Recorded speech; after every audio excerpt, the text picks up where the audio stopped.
So Cyberpunk has finally been released, and while I wasn't necessarily on the hype train for the entirety of its pre-launch campaign, I got pretty excited about it before the game came out. However, in today's video, I want to give my early thoughts on what I've played so far in Cyberpunk. I've played a couple of hours right up until the Dream Dance editing sequence. I finished that whole sequence, and that's where I decided to stop. So with that, let's get into the video. Stars and Stripes! Hello and welcome to another Carrot Scraps video, and by another, I mean the 39th. So again, these are my early thoughts on the game. I want to make it very clear that there could be a good game behind all of my criticisms here. I would like to give this game the benefit of the doubt, and I would like to finish it, but to my surprise, I had to stop playing because I just couldn't enjoy the experience. So I'm going to give my early thoughts today, and maybe in the future I'll update my opinions if I decide to go back and play it, or do a full review on it. So let's start with the biggest elephant in the room, the bugs.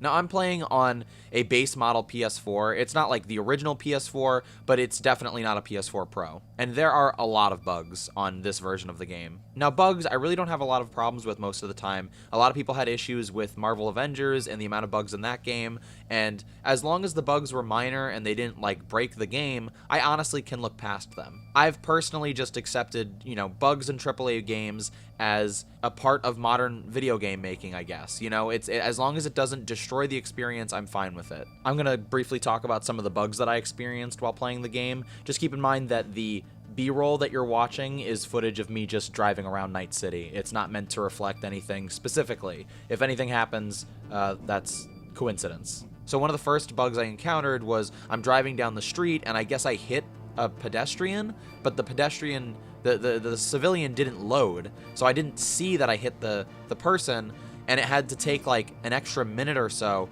for the pop-up to come up to explain that now I was going to have a bounty system like coming after me because I had broken the law, even though I technically hit this person that I didn't see. That was the first bug, and I thought that was pretty funny, and so I just reloaded from my previous checkpoint.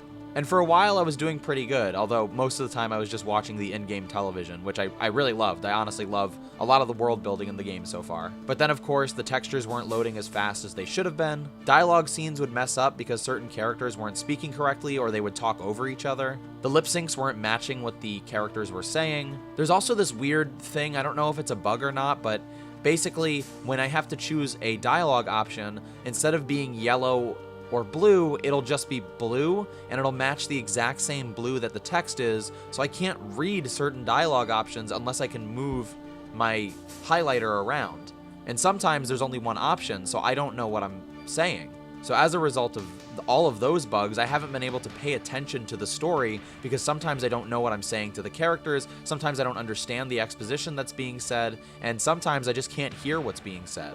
And then lastly, the biggest problem, I had my game crash. Now, to be fair, it only crashed once, but this is the first time that I've had a full game crash on my PS4, I think ever. I did have the Marvel Avengers beta crash on me on PS4, but to be fair, that was, in my opinion, that was the time to be working on those bugs. That was the time to be working through those issues. So I thought that was an acceptable time for a game to crash. I know a lot of people experienced bugs during Marvel Avengers, but as I've said many times on my Twitch channel, while I played the game on PS4 and PC, I didn't experience any bugs or any crashes like that in the full game. So Cyberpunk is actually the first full game I've ever owned that crashed like that. And I was talking to people online, and people that I know who own PS5s have had more crashes than I have, which is super bizarre to me. Now, I normally try to stick it out when it comes to bugs. Like I said, I don't hold bugs against certain games. I assume that they're either going to be patched out or they're going to be fixed. This is just an early version of the game, so I've come to accept it, even if that may not seem fair to certain players.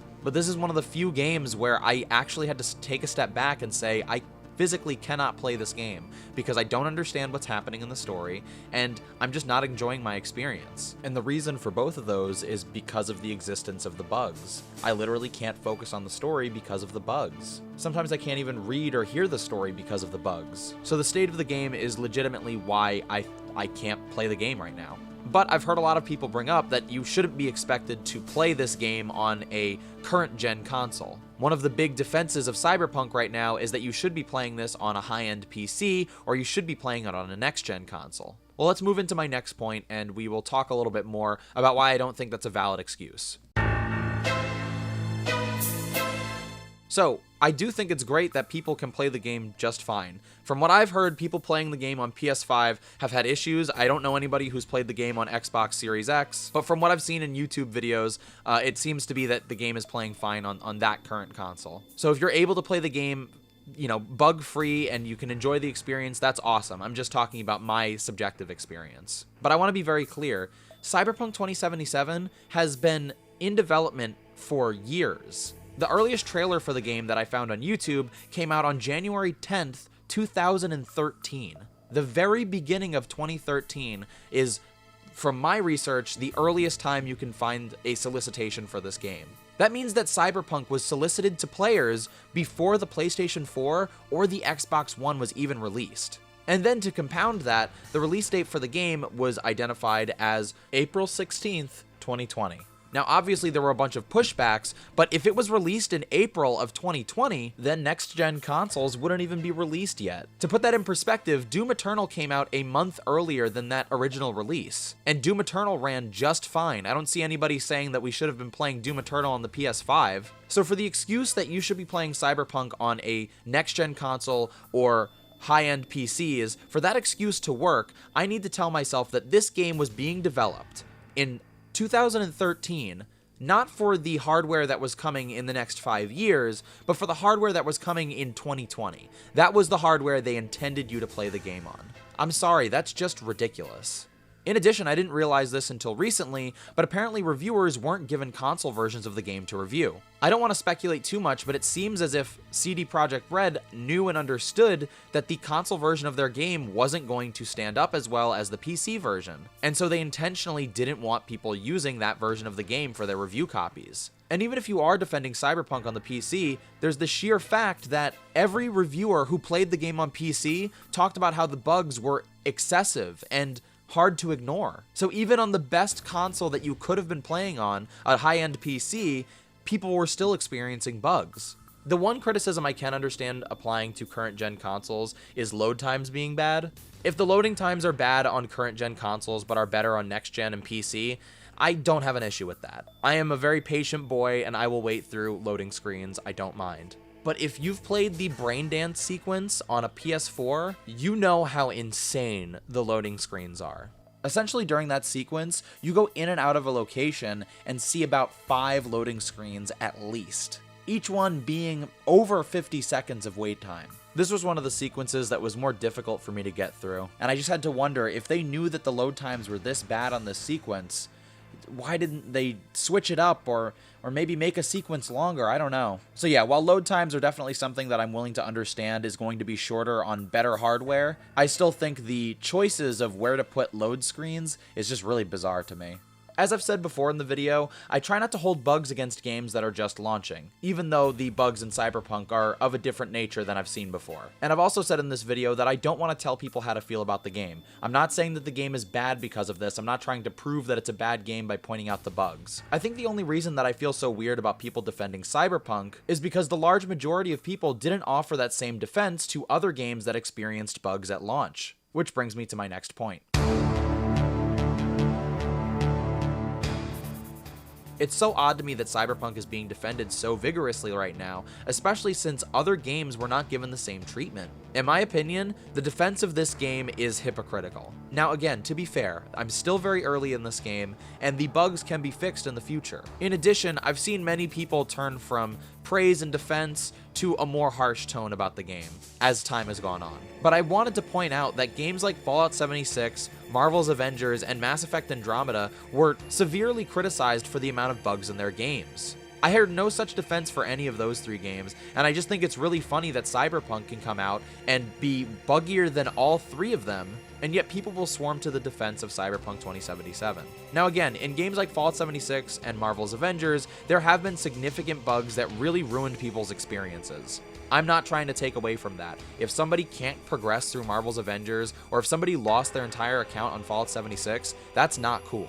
I'm only talking from my personal perspective, and I haven't experienced those same bugs in those 2 games. And from the pretty large community that I've talked to, other people who play both Marvel Avengers and Fallout 76, they haven't experienced these bugs either. It just felt like no slack was cut for any of these 3 games, that as soon as they came out, everybody agreed that it was awful because of the bugs. And I just don't think that it's fair that Cyberpunk gets this defense when other games that launched in similar states didn't get the same defense. Now, the last point I wanted to bring up about why the game is so tough for me to play is more about the content itself. For a while, I didn't understand why people were so excited about Cyberpunk.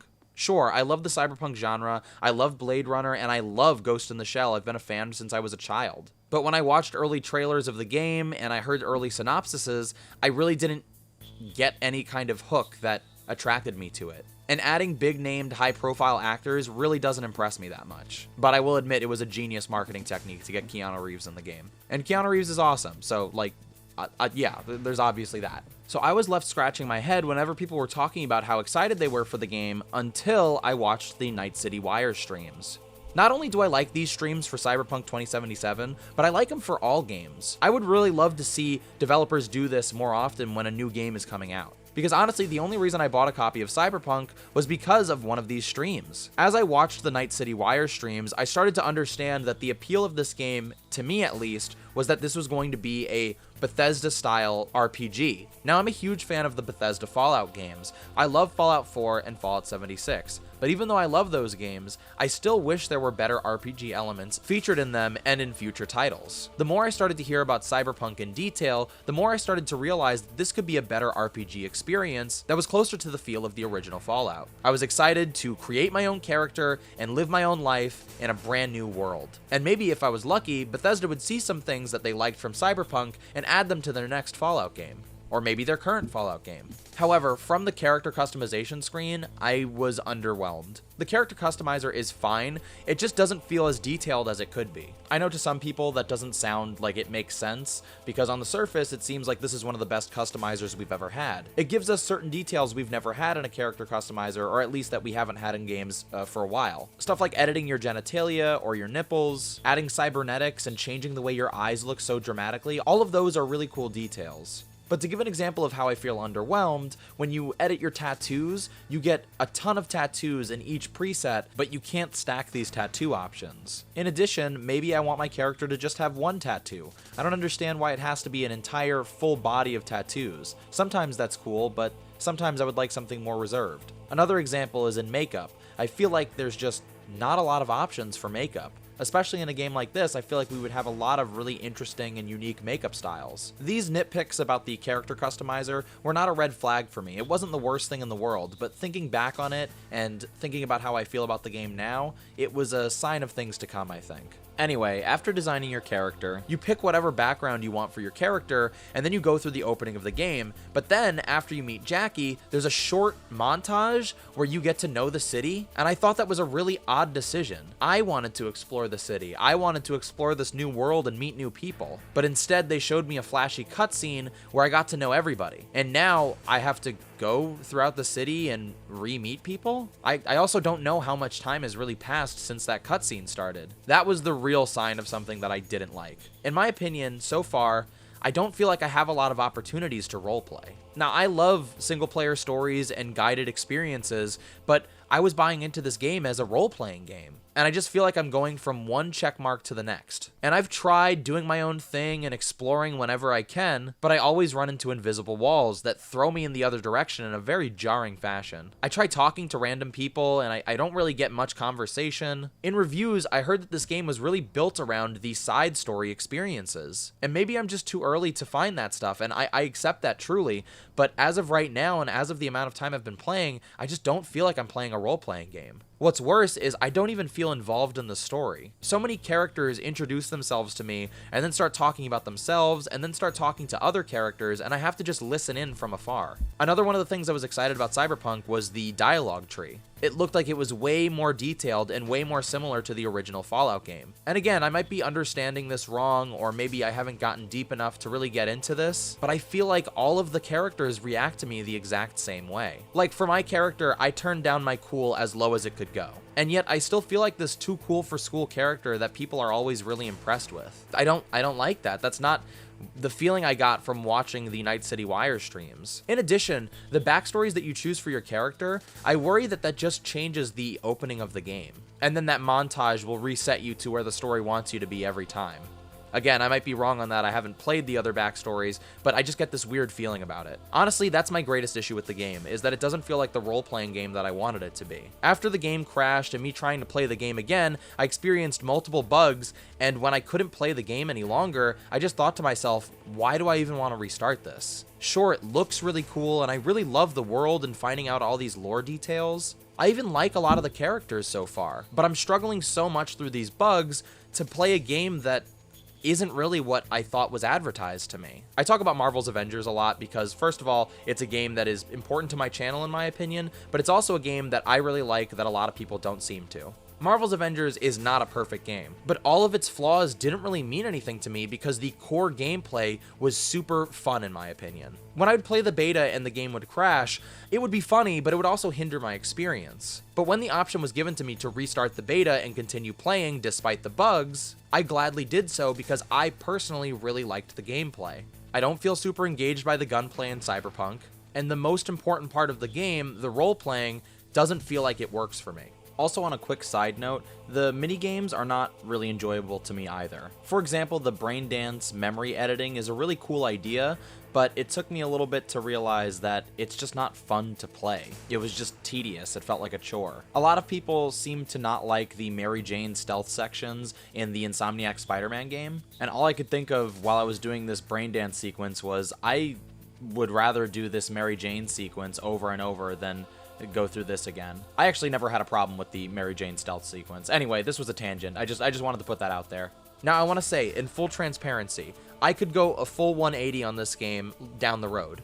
I could just be accidentally missing all of the role-playing opportunities there are in the game for me already. Or maybe it's just around the corner and I just need to play a little bit more to get to what I want to see. I just haven't had such a strong reaction to a game in a long time. It's like my thing that I like to take games or movies or stories that people don't like and try to find the qualities in it. And I really was looking for the qualities in Cyberpunk, and there are plenty of qualities, but not enough to keep me playing right now. Maybe in the future I'll play it and I'll really love it, and I'm very open to that possibility. But right now, I can't play the game. I'm not enjoying myself, and why would I play a game that I don't enjoy? And again, I want to make it clear, if you're enjoying the game, that's awesome. If you disagree with all of my points, that's okay. It was not my intention to prove that my opinion was correct, just to express myself. I'm very happy that other people can enjoy the game right now. I just felt like it was important for me to talk about why I wasn't enjoying the game, because I haven't had such a strong experience like this in a long time when it comes to video games. And of course, I wanted to address hypocrisy that I had seen in the video game community. Anyway, that's going to do it for this video. If for whatever reason you enjoyed this video, don't forget to give it a like and to subscribe to my channel for more. I'm live on Twitch this month playing mostly winter games.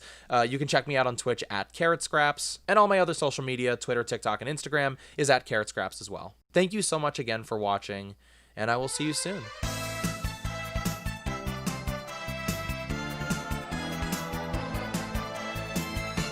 So, I don't know why I did this, but I decided to climb on somebody's car just to see how the NPCs would react, and they don't seem to care. I literally climbed on the windshield, on the front of the car, the hood of the car, and then I just rested on the top of it, and nobody seems to care in Night City. They'll just let you ride on their car, and they drive around. I've taken a nice scenic tour of the city just by riding on the back of, on the top of somebody's car or on the back of their trunk or whatever. And I don't know. I feel like in GTA 5, like the NPCs get mad at you when you do that. So that's kind of what I was expecting. I wanted to see like how they would react, but they just don't care. They just let you ride the car. So I invented a new sport. For those of you who have a copy of Cyberpunk 2077, try car surfing. It's the newest sport in Night City, and the most important part about it is that I invented it. So, car surf responsibly, and never forget me.